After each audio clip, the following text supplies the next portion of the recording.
Joined now by Senator Marco Rubio. Senator, welcome. Congratulations on Decades of Decadence. This is really quite the remarkable book. Did it drop today? Yesterday. All right. The reason I say it's remarkable, it is a comprehensive indictment of my generation's management of everything since the fall of the Berlin Wall. It begins with Francis Fukuyama and it ends up with Jacques Derrida.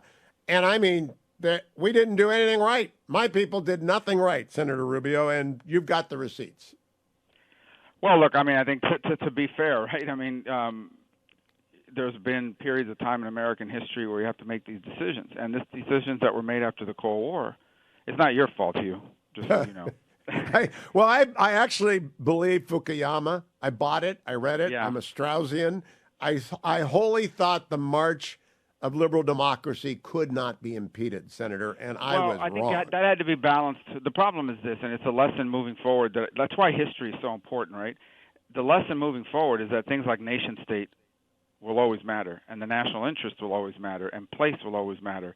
So the decision was made that, okay, the conflicts between nation states are never going to happen again because everyone's going to be making money together and they have no interest in going to war. Well, that totally ignores that World War II was fought between countries that had extensive trade with one another right up until the bombs started dropping.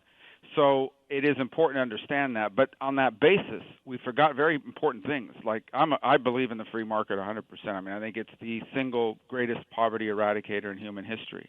However, from time to time, the free market outcome is not in our national interest. So as an example, the free market says we should make things in China because it's cheaper there. And the prices will be lower, and the companies making it will make more money. Costs are lower. That's the free market outcome. The problem is it's not in America's interest to make all these things in China, A, because it leaves people unemployed in the United States, and B, because it leaves us dependent.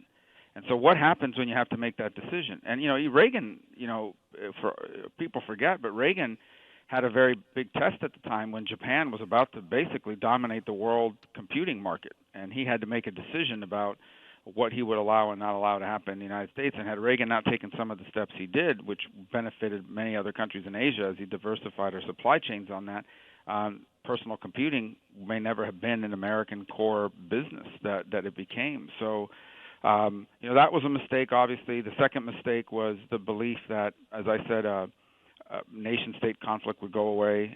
China obviously didn't get the memo. Russia obviously didn't get the memo. Iran didn't get the memo. North Korea didn't get the memo.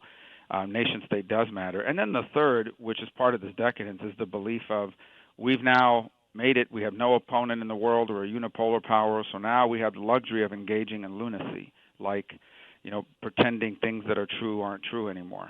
That gender is no longer a real thing, that family is no longer important, that parenting is no longer relevant. Somehow our kids can be raised online as opposed to by stable homes. So these were big mistakes. We got away with it for a while because we had a lot of built-in credit. We had a lot of surplus, but we spent right through it, and now we are paying the price. Yeah, the peace dividend never existed, but we declared it anyway. And in Decades of Decadence, Senator Rubio lays out that probably the inflection point where it went from being bad policy to terrible policy was China's admission to the WTO. I believe even the appeasers of China today that are still on Wall Street, as you point out, in great numbers, will recognize that admission to the WTO, where they made all these promises, not one of which they have kept, was a disaster. Senator, before I go to the march of the cultural Marxists through the institutions, and by the way, I compliment you on a comprehensive takedown of this, I do want to ask you a question about the indictment of former President Trump based on your service on the Intel Committee. When do you think this will go to trial? The 31 documents are at the heart of this. I don't know how they try this without declassifying those documents or clearing the jurors to see them. Oh, no, they'll have to do that. So first of all, they'll have, there's a real fundamental question here. Let me start out this morning by saying something I find outrageous, and that is there is now a concerted effort to begin attacking the judge. The judge in this case, Eileen Cannon, is an American success story. She was born to a Cuban mom, worked hard, graduated very high in undergrad, went to law school at the University of Michigan, graduated with great marks there, served our country as a U.S. attorney, served in private practice. I mean, we had to convince her. She's a person I had to go to and say, you should be a judge. We need more people like you on the bench. And walked away, from a much more comfortable financial life to be willing to do that. She's everything you want to see in a jurist in America. And she's just being now, it's just a constant attack against her and so forth. It's interesting. You can't say anything about the special counsel or the fact that his wife was the producer of a Michelle Obama documentary, but they are going to town on this judge, and it's outrageous.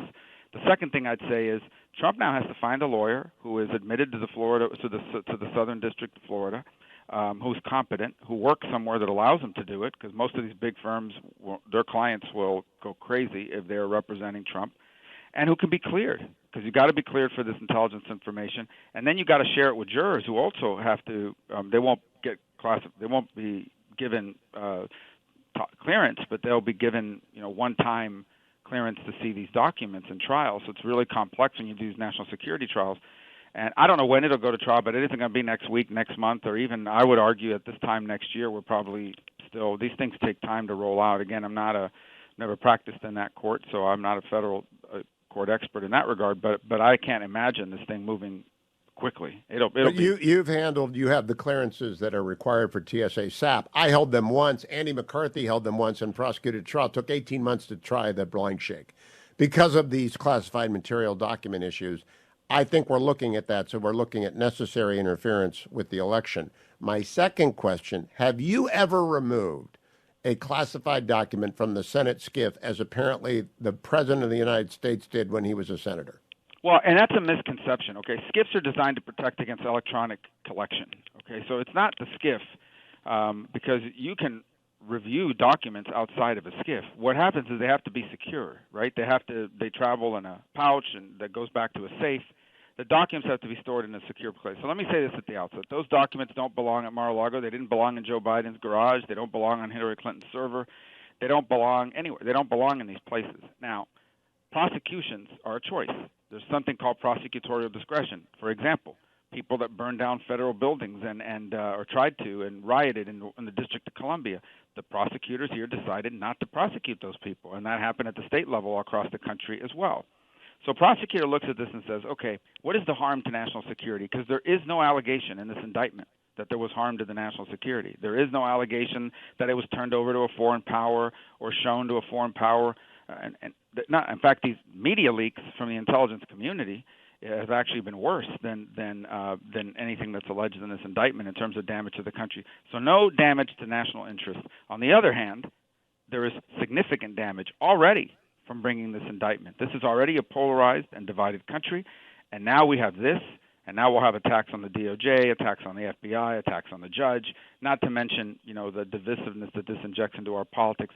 A prosecutor looks at that and says, okay, this is not worth subjecting our country to. Like they've decided not to deport people, prosecutorial discretion that ICE is using in the courts. But instead, they were given a mandate, which is go get this guy. Get him at all costs, no matter what the price is to the country, because we need to make sure that we disqualify him. And I don't think they're done. I still think I don't either, Senator. And I think the DOJ and the FBI have painted themselves blue. And I don't want a red, I don't want a blue DOJ, I want a beige DOJ. And my question, do you think these tapes exist that Chuck Grassley said exist? 2 phone calls between the then Vice President Biden and Burisma executives? We haven't gotten a clear answer, but what do you think? Well, I don't know. I have no basis to know whether they exist or not. Here's what I do know, and this is why people need to understand. Okay, what happened here is a source went to the FBI and made these allegations. And there is now a whistleblower. Okay, because look, the FBI gets allegations every day. You don't want those things out in the public square because you can accuse anybody of anything and ruin their lives.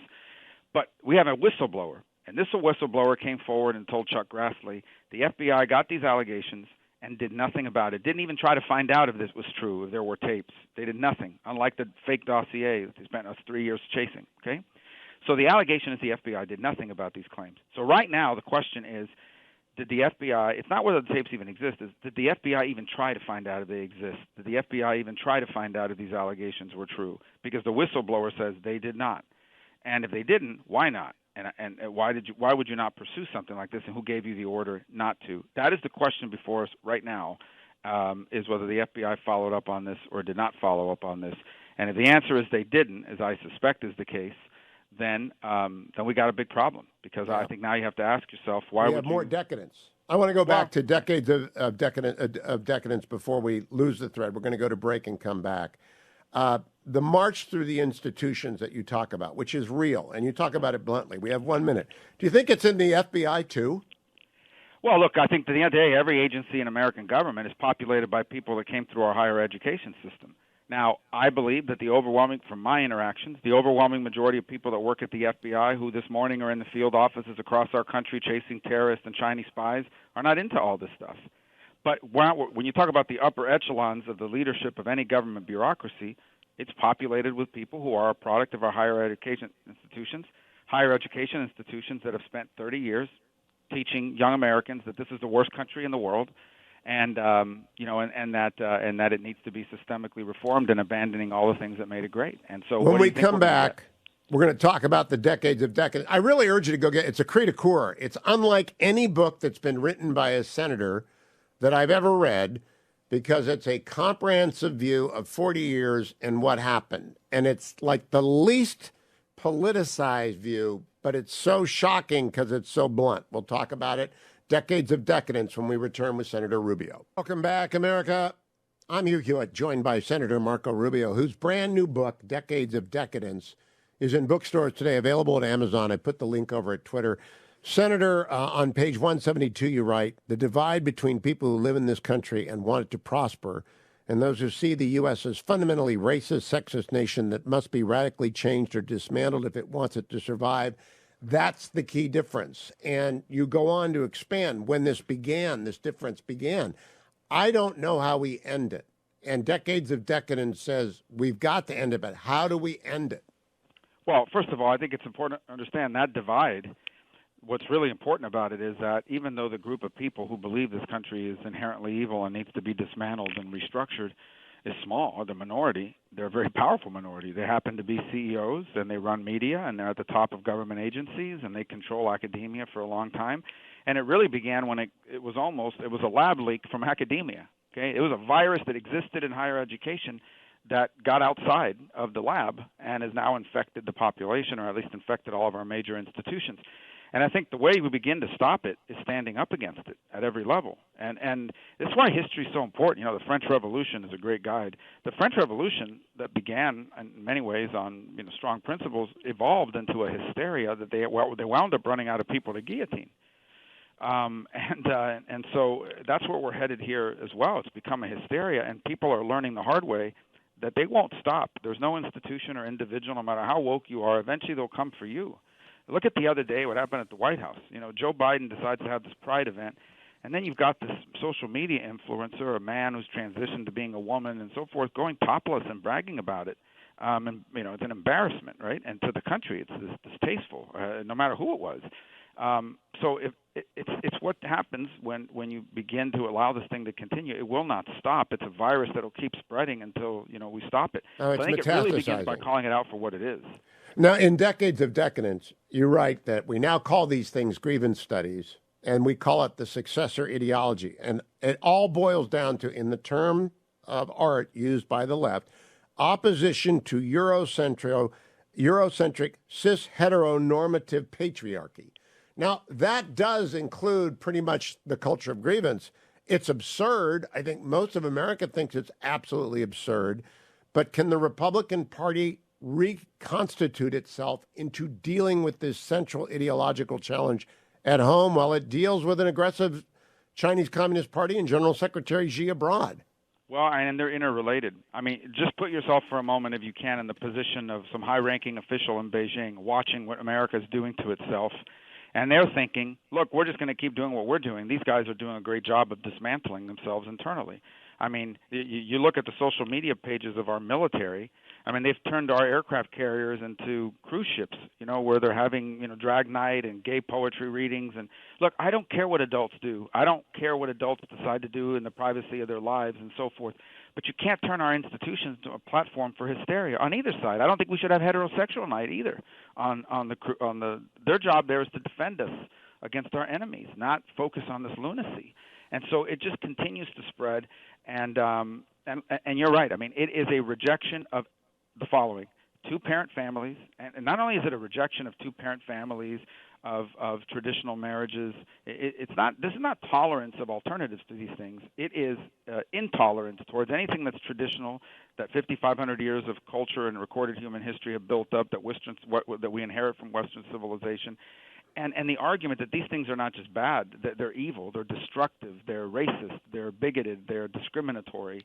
And so we've gone from an argument of tolerance to a push for intolerance against everything that has been, that basically humankind and common sense has told us works. You know, Senator, if we had elections on the debate about the issues at the heart of this divide, Republicans would win them all. I think Donald Trump's presence in the election is going to obscure that fundamental debate.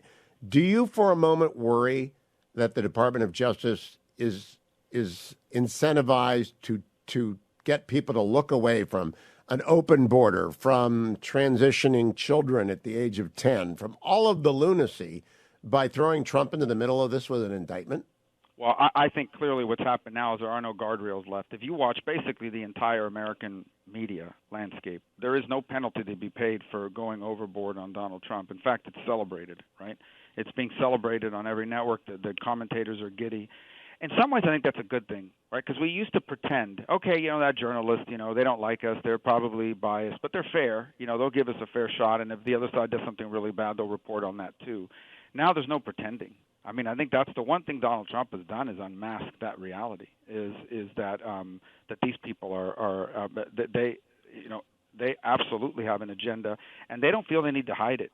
They don't feel they need to hide it. Look, the president of CNN lost his job because he hosted a town hall with the leading presidential candidate on the Republican side at the moment. I mean, it's like Senator Cotton's op-ed in the New York Times, which you write about. A single event brings a meltdown that causes hierarchy changes. It's unreal, and it's what we're living through. But we got to talk about it. We got to fight against it. We got to build alternatives to it. And I think eventually we win people to our side. Most Americans are not ideological. They just want to have a job, raise their families, and retire with dignity. And we need to show them the path towards that. And that argument is in Decades of Decadence by Senator Marco Rubio. It is a bestseller. It deserves to be a bestseller. Congratulations, Senator. Unlike any book by a senator I've read before, Decades of Decadence. Thank you, Senator Rubio.